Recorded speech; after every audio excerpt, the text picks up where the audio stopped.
آج 13 مارچ، یا اللہ تیرا شکر کہ تو نے آج کا دن دکھایا۔ مولا کریم ہمیں اپنے فضل کے احاطے میں رکھنا اور ہمیں وہ عطا کرنا جو ہمارے لیے اچھا ہو۔ 13 مارچ 726 عیسوی بمطابق 17 رمضان 2 ہجری ایک بہت ہی اہم واقعہ، اور وہ ہے غزوہ بدر۔ بدر کے مقام پر ہوا۔ ایک بات میں اور شیئر کرتا چلا جاؤں کہ کچھ جگہوں پہ یہ 13 مارچ 726 عیسوی ہے اور کچھ جگہوں پہ یہ 17 مارچ ہے۔ بہرحال میں نے 13 مارچ کا انتخاب کیا کہ آج کے دن کے حوالے سے غزوہ بدر پہ بات کی جائے۔ ایک طرف مدینہ کے مسلمان تھے، دوسری طرف مکہ کے قریش تھے، ایک طرف خاتم الانبیاء رحمۃ للعالمین حضرت محمد صلی اللہ علیہ وآلہ وسلم تھے، دوسری طرف ابو جہل تھا، ایک طرف حمزہ ابن عبد المطلب تھے، دوسری طرف عتبہ بن ابن ربیعہ تھے، ایک طرف علی ابن طالب تھے، دوسری طرف امیہ بن خلف تھا، ایک طرف عمر بن خطاب تھے، دوسری طرف ہند الحناد تھا، ایک طرف 313 مسلمان تھے، دوسری طرف 1000 اہل قریش تھے۔ اور جو یہ مارکہ ہوا، اس نے ایک فیصلہ کر دیا کہ حق پر کون ہے۔ اہل قریش جو تھے وہ جب مکہ سے روانہ ہوئے اس جنگ کے لیے تو انہوں نے خانہ کعبہ کی دیواروں سے اور غلاف سے لپٹ کر دعا کی اور اپنے جو معبود سے ان سے کہا کہ اور اللہ سے دعا کی کہ آج فیصلہ ہو جائے کہ کون سچ پر ہے اور کون جھوٹا ہے۔ اور غزوہ بدر میں جو مسلمانوں کا سب سے بڑا ہتھیار تھا وہ ایمان تھا، اور نصرت الہی سے یہ جنگ جیتی گئی۔ اور حضور نے شاید اسی وجہ سے یہ دعا کی تھی کہ یا اللہ یہ قریش اپنے سامان اور غرور کے ساتھ آئے ہیں تاکہ تیرے رسول کو جھوٹا ثابت کر سکیں۔ اے اللہ اب تیری مدد آ جائے جس کا تو نے مجھ سے وعدہ فرمایا تھا۔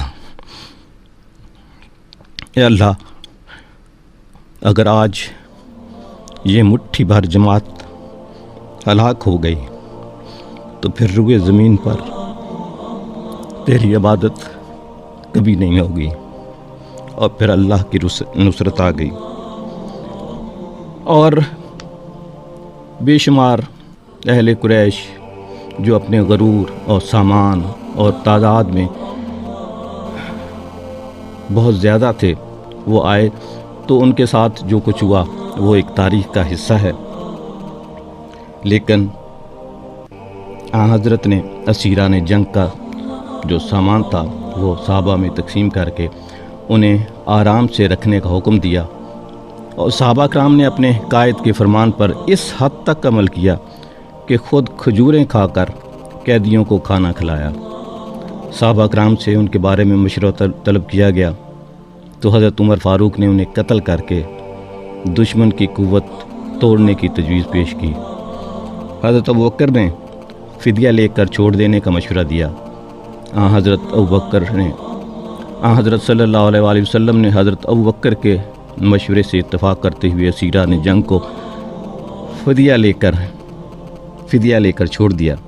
جو قیدی غربت کی وجہ سے فدیہ ادا نہیں کر سکتے تھے اور پڑھے لکھے تھے انہیں مسلمانوں کو کہا گیا کہ وہ کچھ پڑھنا لکھنا انہیں سکھا دے، اور اس طرح سے ان سے یہی معاوضہ لے کر ان کو رہا کر دیا گیا۔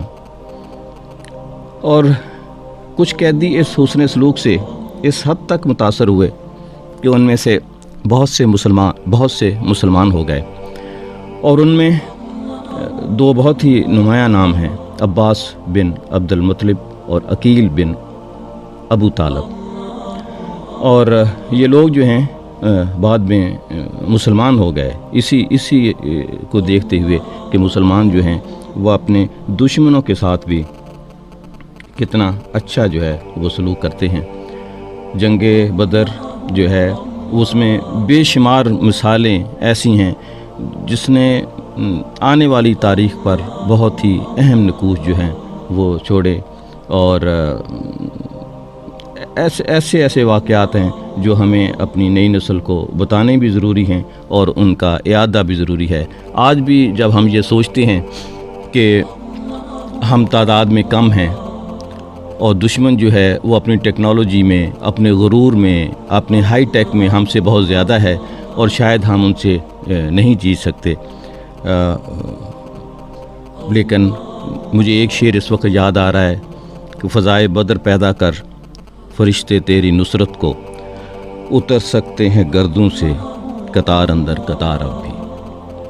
آج